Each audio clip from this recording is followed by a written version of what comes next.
What's going on, everybody? I hope everyone is having a fantastic Tuesday night. It feels like a Monday because of Labor Day, but man, college football is back. The Canes beat Miami, Ohio 38-3, and now we have, in my opinion, a pretty important game for this season. I think last year losing to Texas A&M, everything went downhill, and so the fan base, in my opinion, they're fired up.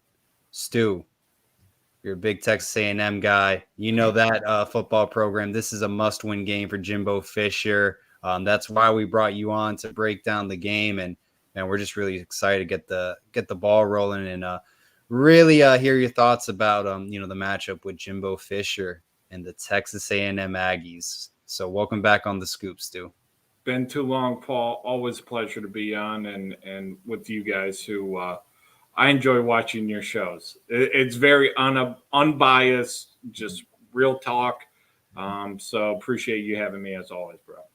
We appreciate that, Stu. And look, that's kind of how we are. We don't sugarcoat things. I know the fan base is really excited about the performance Miami had against the Miami Ohio Redhawks. What were your overall thoughts? Because I know you did give me some feedback, and I did agree with some things. If you just like to share again. I thought the running game.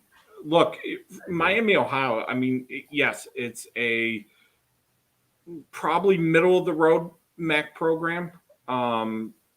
Defensively, I think they're a pretty decent team for MAC standards, and offensively, I put them in the top third of where the MAC is offensively.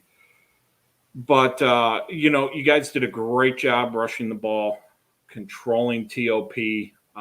Defense was probably more electric than I've seen it in past years. Tackling to start off the season. Vanilla. You're not going to show anything. Sherrone Moore is smarter than that. You're not going to show anything crazy. TVD had two downfield passes of more than like 20 yards or something. Little concerned he's not all the way back. But I think that's all stuff that, folks have been talking about in the preseason. But I think from a Miami perspective, it went about as good as it could go. Yeah. Yeah, the spread was 17 points. I mean, we beat them by 35. But I made some money on it. I took to you. But this is the real test now.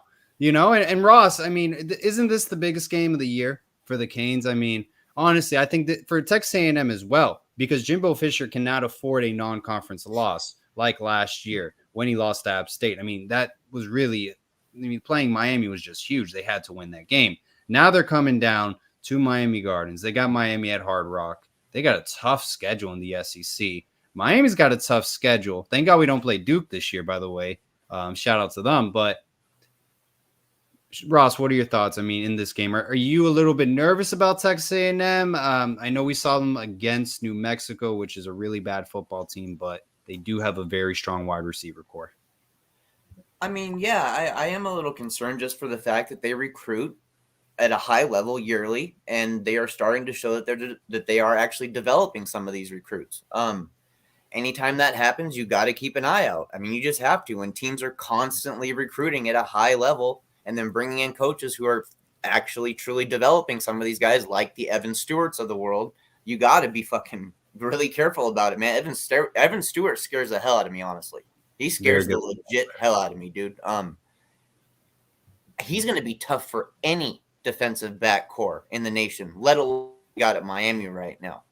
And as far as this game's importance, Paul, I'd say on a national stage, yes, it's our biggest game. In terms of, ACC and looking out for our in-conference stuff, there might be some bigger stuff down the road. But in terms of a national presence and a national game, this is our big ticket, no doubt. Stu, I agree with Ross completely. I think Evan Stewart is a dog. I mean, this is someone who's going to be playing on Sundays. That's going to be the X factor in this game. Can our secondary stop this wide receiver core? Connor Weigman, their quarterback, Texas A&M. He hasn't thrown one interception in his college career. I think he's a decent quarterback. I don't think he's Peyton Manning out there, but they were airing it out a lot against New Mexico. And I think they're really going to test our secondary. What are your thoughts about this wide receiver course too? Well, it's probably one of the top 5, maybe top 3 in the country, I think. Yeah. When you have Anais Smith, who coming into this game last year when we were talking was their number 1, and he's maybe their 3rd, possibly even 4th option. That's where I see where the problem is. No Thomas, 6'6" dude, caught 3 touchdowns. He just catches jump balls. Luckily for Miami, you got Kitchens and Williams back there. I mean, 2 absolute stud safeties. Yep. But how is Corey Couch going to do when he gets that man coverage? Or who's going to be in the slot? How are they going to adjust? Because if you watch that tape from last week, A&M was very vanilla. It was just like going to show much against the Lobos, even though shout out Dylan Hopkins. I think the Lobos might be a sneaky team later in the season when they play teams that, where water meets its level. I like this wide receiving core. I like Wegman. He does a lot of things really that you didn't see last year. You're not going to see. They didn't have a quarterback. He gets the ball out quickly. He's able to read the defense. He's able to make adjustments. He's able to move out of the pocket and create plays. We're not talking about like Shedeur Sanders type speed, but he's a little bit mobile and he can get out and extend a play a little bit. From a passing perspective, I think that's the real problem. And Miami's going to have to find a way to slow it down. I don't know how they slow down Thomas or Evan Stewart. I would imagine it's probably bracketing coverage, but then you got Moose Muhammad and Anais Smith that you have to contend with. They're really big on the Swedish tight end that they have there. And even their 5th wideout, Evans, is pretty highly touted. So it's going to be a problem from the secondary. I mean, you're going to have to get a ton of pressure up front, and they're going to have to get home. They're going to have to get a hand on the quarterback. If not a sack, at least a hurry. Brian McKenzie, this is an interesting point. I want to talk about it. Go back and watch the tape again. You guys are talking about a quarterback that had time, but the Miami speed on defense will kill those guys up front. Their offensive line is suspect. Does make a good point. This is going to be a Miami defense, and Miami is known for speed. Curious, what are your thoughts, guys? Just watching the offensive line for A&M last week, the right guard, his name escapes me. They let some twists and some blitzes get through in the first half. They made adjustments and they were picking up some of those twists better in the third quarter when the starters were still in. You're going to have to use the speed. I mean, that's really the only way to stop the passing game. I think A&M's offensive line is suspect in the fact that there is a ton of talent there, a ton of talent on paper, a little lightly tested. You only have one game to go on, but we'll see. I mean, it's totally possible that Miami gets home in time and causes some serious issues. I'm not impressed with their run game. I think Amari Daniels, I don't think anything, he went to Miami Central. His career at Texas A&M has been fairly quiet, hasn't really gotten much playing time. He's now in that starting role.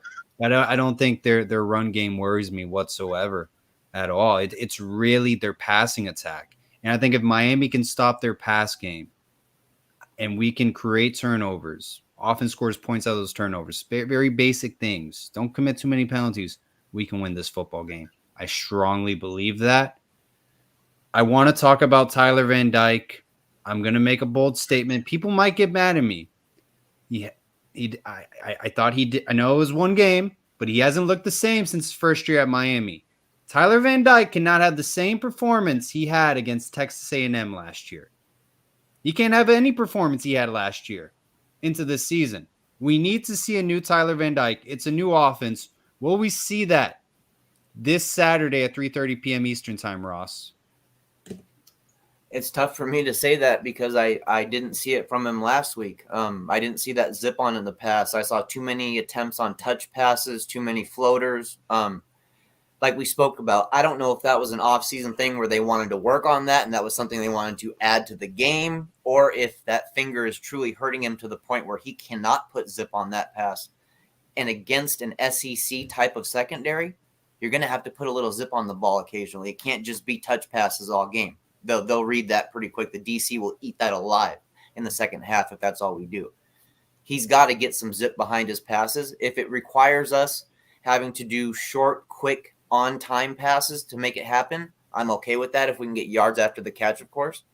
But those all be accurate passes on time. You know, if we saw exactly what happens if they don't, bounces off your receiver's hands and it's an interception pretty easily. So there's got to be a trust factor in that ability if that's the type of style we're going to stick with. I'm not sure what we're going to do, honestly. I know that, you know, like Stu said, we are going to lean on this run game. There will be an aspect of the power run game.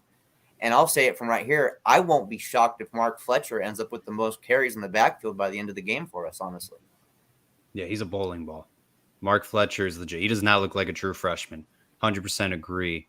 And Anthony makes a good point. You know, Tyler Van Dyke, the whole thing around, you know, bringing in Shannon Dawson, right?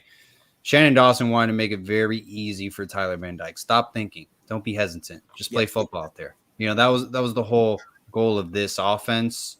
You know, he did look very hesitant. Emory Williams, I thought looked really good, but we're not going to get to that topic.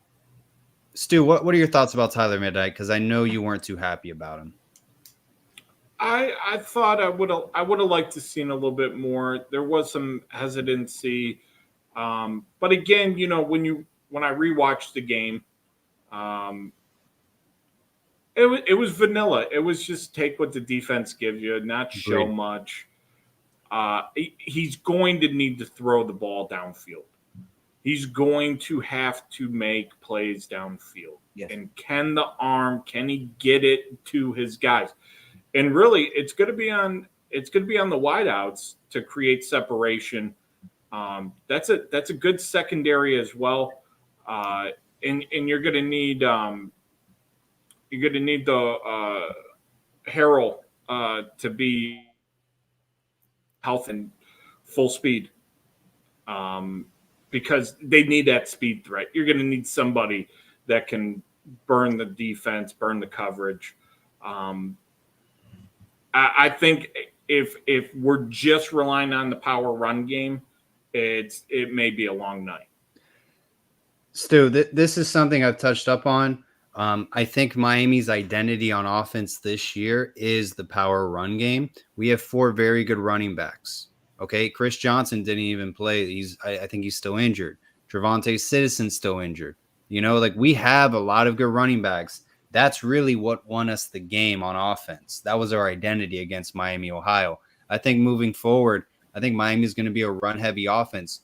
You mentioned, hey, you need a burner in that wide receiver core on offense. We don't have a burner, in my opinion. Ross, can you think of anyone that's Restrepo? He's more of a possession-type receiver. He's going to move the chains for you. Kobe Young's lost a ton of weight, but taking that screen pass to the house like he did against Miami, Ohio, I don't think that's going to be replicated in Power 5 football. He's just not that type of player.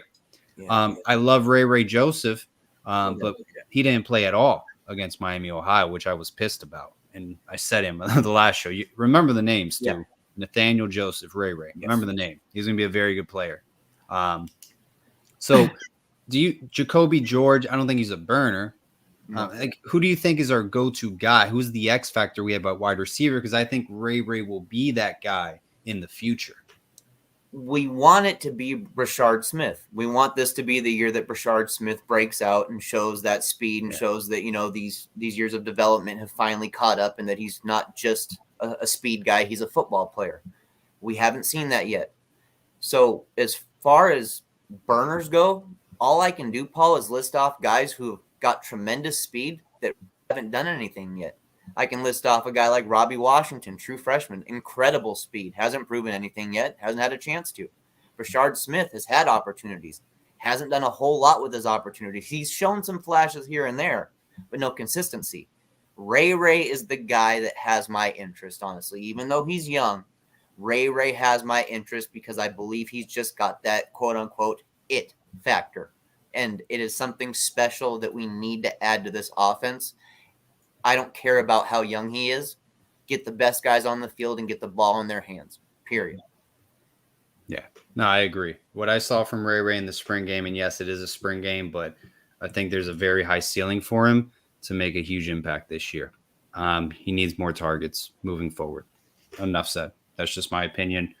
Stu, what's going to be the key factor for Miami against Texas A&M? What do you got to win this football game? Because this is, in my opinion, we got to win. If Texas A&M blows out Miami, people are going to be upset. If Miami loses by 3 field goals, by a field goal, people are going to be upset.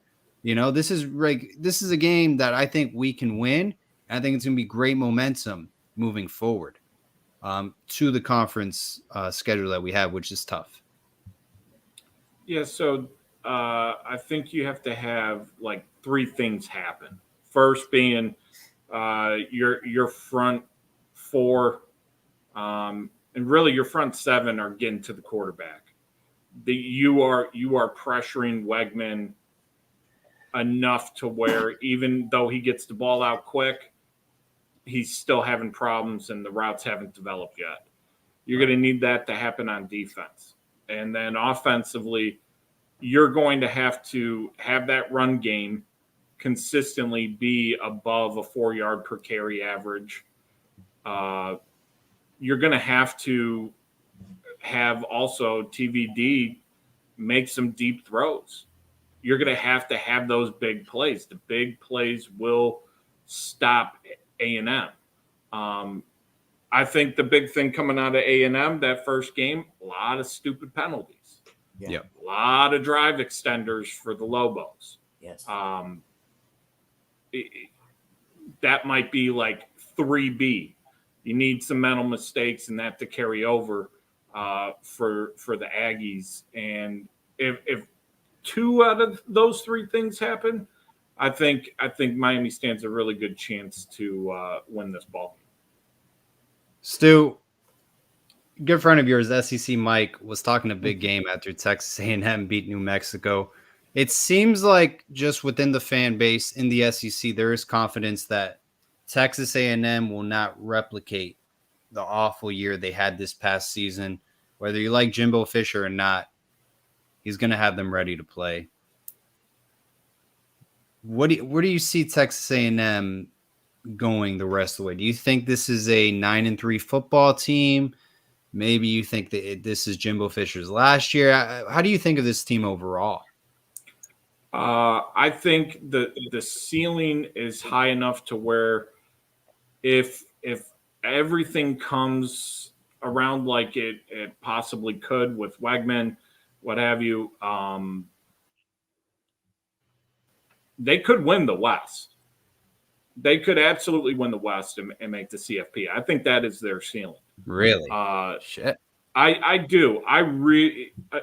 You got to understand, realistically, the last few years that Texas A&M defense has been really good. But Jimbo Fisher is an absolute idiot when it comes to coaching. Like, he got lucky with Jameis, and then you look what he did to Kellen Mond. And I think Aggies fans wouldn't be upset with me by saying that. Like, the QB guru, when he had Jameis fall into his lap at FSU, I haven't seen it. And so this year, I think the big thing was, how is this offense going to look with Petrino taking over? Yes. And it's looked great so far. And you've got a QB, number 1 guy in the country, and he's checking all the boxes when you watch the tape. So I think the hype is justified. This is a good defense and potentially a really, really tough offense to stop. You mentioned the run game earlier. I think it'll come around. I liked what I saw to Ruben Owens. I was a little concerned that his speed was not translating. He was getting to the edge and getting tracked down after 4 yards against the Lobos. So what's going to happen when they're playing LSU? I think Daniels showed some glimmers of what could be. We're a long ways away from a Cheney. We're a long ways away from Spiller. It's an issue, but yeah, that the ceiling's high. The floor, I think, is extremely high as well. I have a hard time, barring injury, seeing this team anything less than 9 wins, even with a dumb coach. Well, yeah, I think Bobby Petrino as an offensive coordinator, that's going to be very interesting this year. I mean, look, there's a lot of confidence in the SEC about Texas A&M this year. Their offense is night and day from last year. I think they have a good quarterback. I think they have one of the stronger wide receiver cores in the nation. Now, we spoke about Texas A&M. What's your perspective about Miami? Because I know you had some things to say about Mario Cristobal. You got to bring the heat, Stu. Well, no, People I've always wanna hear said this, and I hope I'm not offending anyone on this great channel. Thank you for watching, by the way. But Mario's a program builder, and I never understand why you guys are so quick to kill him. Whether they win or lose this game, it really doesn't matter in the grand scheme of things because Mario's building a program. You guys throw away money like it's Monopoly. And you're buying Park Place and you want to put a hotel on it. Everybody gets it. Everybody in the nation. My alma mater loses recruits to you guys at least 2 or 3 times a year. We just can't compete sometimes with the branding and the money and the location. Hard to get recruits to not be persuaded by that. And Mario's the perfect guy. He will recruit you a program. Is he good a coach? He's about as good of a coach as me, you, or Ross would be just watching the game. I think he's a lot better, but I don't see it. He can build a program. Stu, you can identify Jalen guys Milroe to come in DCs. Stu, you're a talent evaluator. I mean, Jalen Milroe, that's your guy. You called it from day one. I did call it. You did. That was some solid intel on Milroe. Remember, Mario walked into Ohio State and beat Ohio State. That's not an easy thing to do. Absolutely. But that came after years of talent building. He will build enough talent. You need those years. You need that time. And you got to give him some time. Yeah. You got to give him some time. So it's not this year. Maybe it's next year. Maybe it's the year after. But Miami's going to the playoff. That I have no doubt that Mario will build a program that goes to the playoff. Wow. No doubt in my mind. I don't think he's like an X's and O's coach by any stretch. But I think once he gets the right coordinators and the right fits and lets them go to work, Josh Gaddis, not it. But certainly I think you're seeing heading in the right direction. He will adapt quickly. I think, I think Mario needs to find a quarterback. Once he does. Yeah, that's all he's missing. That's it. That's really all he's missing. It's still a question mark with Tyler Van Dyke. Last year was awful. Hasn't been the same since year one. We'll see this year. Still a question mark. Ross, anything you want to speak about that we haven't covered today? I was going to say in terms of, Miami winning this game and what it's going to take is putting the ball in the damn end zone. And I don't care if it comes through the air, if it comes through the ground game. You look at the score last year. First quarter, we put up 3 points. Second quarter, 0. Third quarter, 3. Fourth quarter, 3. We put 3 field goals up in that game against them. That's it. Put the ball in the damn end zone. Like I said, I don't care if it's a passing TD, if it's a rushing TD. Get the ball in the damn end zone. Stop screwing around in the red zone, and let's make things happen. Because that score last year was 9-17. We didn't have our best team last year, and we still hung in there with them. We have a better team this year. We should be able to compete with Texas A&M, and if we play the right kind of football, we can absolutely beat Texas A&M. I agree. I think it's reachable. It's not like playing Clemson and Death Valley like we have in the past, where it's like, it's going to be tough. I think Florida State playing in Doak Campbell this year, I think that's going to be a stretch of a game to win. Just being real, if they're healthy, we're healthy. No matter where both teams stand, I think Florida State's legit. Yeah, call it like I see it. So I do think this is a winnable game, but Miami has to limit the penalties, cannot turn the ball over. Tyler Van Dyke's going to have to play a very good game unless our run game is just really dominating. I think that's going to be the identity of the offense. Honestly, it's just our run game. Paul, one more thing I just wanted to add before I totally forgot. Playmaking tight ends need to be utilized this game. Yeah, we didn't target any of the tight ends last game. We don't need to put out McCormick out there to block 99% of the time at tight end. We don't need that, honestly, right now. Yes, he can serve a role, and it can be a valuable role. Trust me, there is absolute value in a good blocking tight end and a guy who can block and catch passes. Yeah. But we still need to put our playmakers out there that can flat out make plays, and we didn't see that. And that could have been by design. That could have been just by the vanilla approach that we took. But we need to see guys like Skinner out there getting chances, in my opinion. Here's the thing with Tyler Harrell. And I guess it's a fair point with Ray Joseph that I see in the comment section. I'm big on Ray Joseph. I'm taking that as a bold prediction. He's going to be a stud at the University of Miami. Tyler Harrell, he still hasn't. He only caught one pass like Ray. But we'll see. If he is our guy, we need an X factor, right? So I would love Tyler Harrell and Ray to step up. But my bold prediction is Ray is going to be the future of the wide receiver core and the offense. I've always thought it's Harrell. Going back to his time at Louisville, transferring over to Alabama, and then transferring to Miami. I feel like he's the guy that's going to be the burner. Okay. I like his game. He just needs to be utilized more. And maybe, week one, it's vanilla. It is vanilla ice cream. You're going to get mint chocolate chip this week.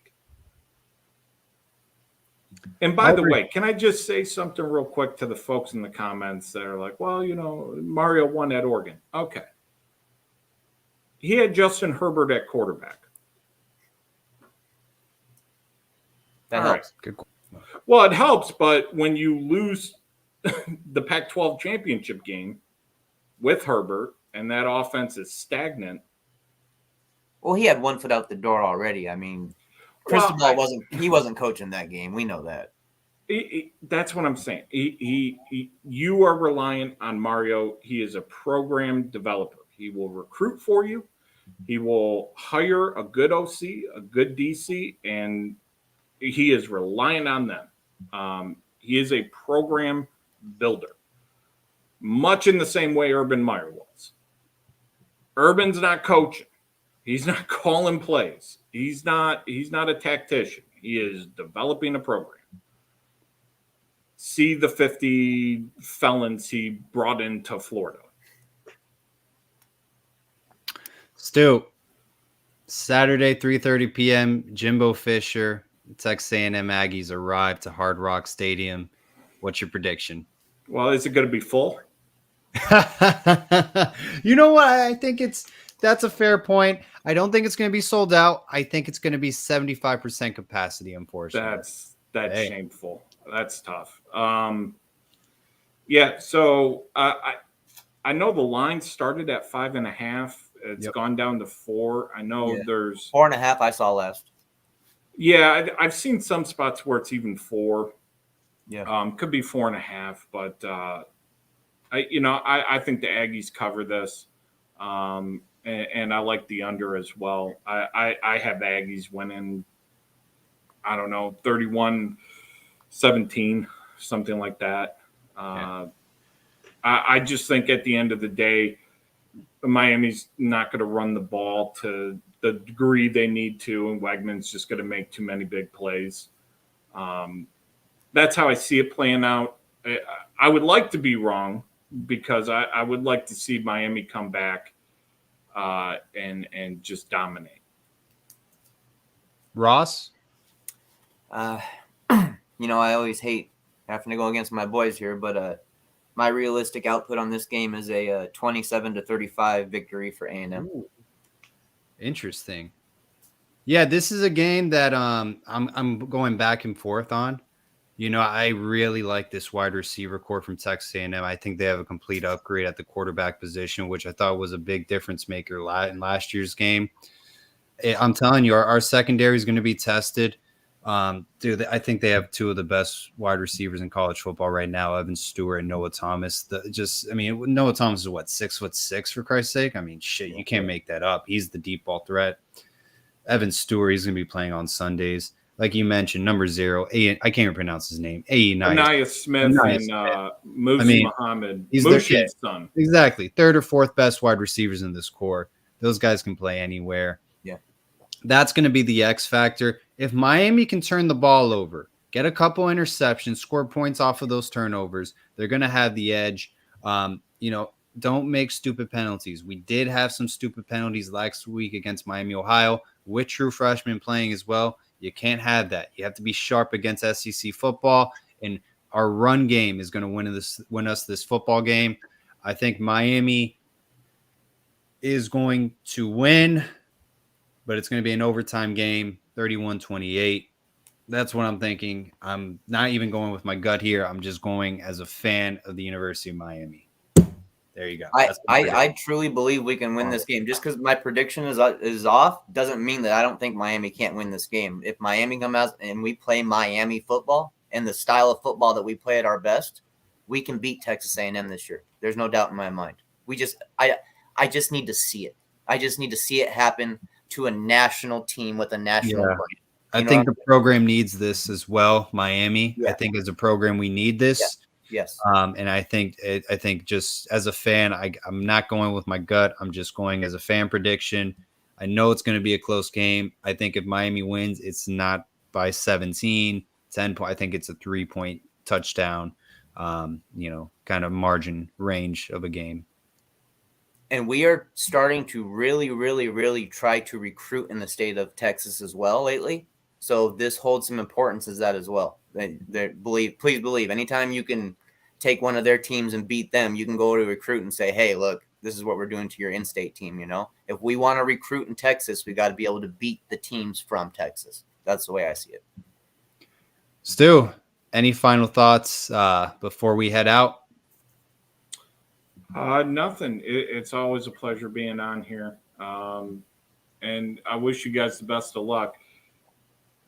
Again, like I said, I'm standing by it. Miami's going to be in the CFP in the next couple of years. Whether you win or lose this game, win or lose against Florida State, Miami's moving in the right direction with talent, with recruiting. Yeah. It is a process. Yes. You got to give Mario more than 1 year to figure it out. And you guys are kind of stuck with Mario because this is kind of like how Michigan was. Michigan kept Harbaugh for years, and then it finally paid out as Jason Day is – I'm not quite sure how competent he is and how much that talent advantage over the Big Ten has kind of paid off. Harbaugh just stayed around and then finally recruited the right guys, got the right talent in there, made the right hires thanks to his brother, and – it worked out. Yeah. But Michigan couldn't fire him because who are you going to get to replace Jim Harbaugh? That's your guy. That's your white whale. Right. Mario's the white whale. You, for better or worse, you guys are married to him. We're riding it out. Give it some time. It will happen. It doesn't have to be tomorrow. I agree. And I think it's good to have a coach for a long time. I think switching and rotating coaches after 3 years, losing games is not a good recipe. Remember, see Al Golden. Look at TVD, 3 offensive coordinators in 3 years. Kyle Wright as well. It's not good. It's not helpful. It makes it tough on any quarterback. Well, thank you, gentlemen, again for joining the Scoop. Appreciate it. Co-host Ross, always joining me on the Scoop. I know we've been gone for a little while, but we're back now. So appreciate everyone tuning in today. Hey, Paul, next time, can we talk Manny Diaz and the great Penn State defense? Yeah, I mean, I just said that to rile people up in the comments. I'll have to find my old turnover chain. I think he does better with players he didn't recruit. But we'll leave it at that. Appreciate it, guys. Always Thanks, all about guys. the U. Go Canes. Take care.